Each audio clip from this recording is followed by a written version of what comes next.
حضرت علی شیر خدا کا نام لیں تو دل میں جذبہ پیدا ہوتا ہے. سناؤ اپنے بچوں کو قصے خیبر و خندق کے، کہانی سن کے حیدر کی دلوں سے ڈر نکلتے ہیں.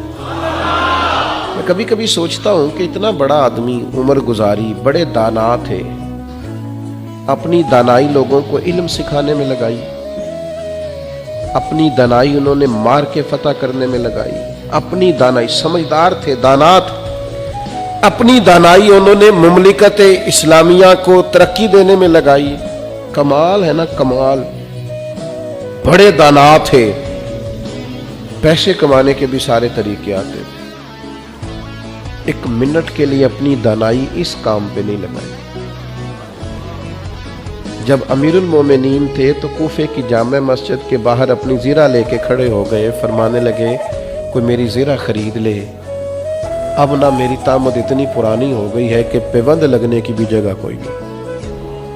تو یہ زیادہ پرانی نہ ہوتی تو میں نے زیرہ نہیں بیچنی تھی. میرا دل کرتا ہے قربان جاؤں اس ادا پر کہ یہ کیا شان بے نیازی ہے کہ اس طرف ہمارے سارے دکھ ہی پیسوں سے وابستہ ہیں. پیسے کوئی نہیں، پیسے کوئی نہیں، پیسے، ساری تکلیفیں ہی اس سے وابستہ ہیں، ساری آزمائشیں.